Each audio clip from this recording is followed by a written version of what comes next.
The Spooky Sleepover. It was a quiet morning at Monsters, Inc., and James P. Sullivan, also known as Sully, was catching up on paperwork. He smiled as he reviewed the monthly laugh reports. At Monster, Inc., it was the monster's job to go to the human world and make kids laugh. The laughs were used as energy for the city of Monstropolis. It had been Sully's idea, and now he was president of Monsters, Inc. He was glad everything was going so well. Suddenly, the phone rang. "Hello," said Sully. "It's dispatch," said the voice on the other end of the line. "Annual slumber party at little Shannon Brown's house. Waxford is out sick. We need a replacement." "I'll get right on it," replied Sully. He knew that there would be lots of kids at the party, and he wanted to make sure he had a monster there to tell jokes and capture laughs. Sully thought about who to send. He wanted to put his best monster on the case. He smiled to himself. Who better for the job than his one-eyed pal, Mike Wazowski? Mike was Monsters, Inc.'s top laugh collector. He could make anyone laugh. Sully knew his best friend would be perfect for the job. Mike was in the locker room getting ready for work. He had just finished putting in his contact lens, which was the size of a pizza, when Sully walked in. Sully explained the situation. "I'm your man," Mike said confidently. "Great," Sully exclaimed. Whistling, he went back to his office to finish his laugh reports. "Piece of cake," Mike said as a door slid into his station on the laugh floor. "One joke and I'll collect enough energy for the year." Then Mike opened the door and walked through the closet in Shannon Brown's room. It was empty. Hello," Mike called. He looked around the room. He peeked under the bed, but there was no one there. Some party, he thought. "I wonder where everyone is. Maybe I should go back." Just as Mike started walking toward the closet, he heard the sound of laughter.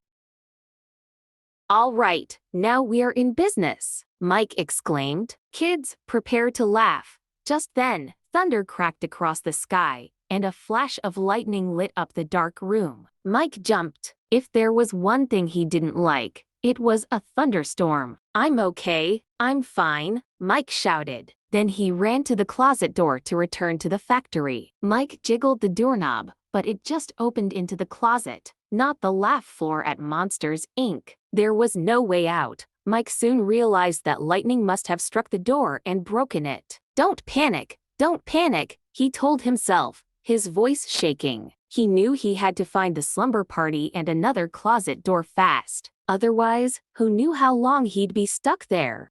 Mike took a deep breath and headed into the dark hallway. He was sure he heard laughter coming from somewhere. Now all he had to do was find it. As he started walking, the floor made a noise beneath him. Creeriac. Halfway down the hallway, Mike stopped and looked around. There were some paintings on the wall that looked very creepy. They gave Mike goosebumps. He was pretty sure the people in the paintings were staring right at him. "I've got to get out of here," Mike muttered to himself as he continued down the hallway. Then he saw something and froze. Mike couldn't believe his eye. Sitting at the end of the hall was a large furry creature with fangs. It was panting heavily. "Oh, man!" he cried. "Am I ever glad to see a fellow monster around here." Taking a deep breath, Mike stared to walk closer to the creature. Just as he did, the creature knocked him down. "Ahem!" Mike screamed. Dog breath. Mike hated dogs. He pushed the dog off him and ran as fast as he could into a nearby room. He slammed the door shut. He was safe for now. Meanwhile, back at Monsters, Inc., Sully was working on the laugh floor. The floor manager came running over. "Sully! Sully!" he shouted. "Mike still hasn't returned from the slumber party. He's never been gone this long." When Sully went to check on the door, he discovered it wasn't working. That meant Mike was trapped in Shannon Brown's house. "Uh-oh," said Sully. "We've got to get Mike out of that closet. I can't believe he's stuck." Sully brought in a maintenance crew to figure out how to fix the door. Together, the monsters pulled all the levers and pushed all the buttons on the door to try and get it to open properly. When that didn't work, Sully read the emergency manuals. He and the other monsters tried everything they could. After a few hours, the door made a clicking sound. It was working. Now it would open into a different room at Shannon's house. The monsters cheered. Back in the house, Mike walked into the bathroom. "Ouch!" The green monster squealed as he tripped on a yellow rubber ducky and went rolling across the floor. Finally, Mike crashed into the wall and stopped. Then he heard a lot of giggling from down the hall. Mike did not like this assignment or this house, but he was determined to find the party. So he lifted himself off the floor and followed the laughter. But when he found the right door and opened it, it was quiet. Slowly, Mike entered the dark, silent room. All of a sudden, a light went on. Mike jumped. Shannon Brown and all her friends started roaring with laughter. They thought Mike looked funny sneaking into the room. Hey.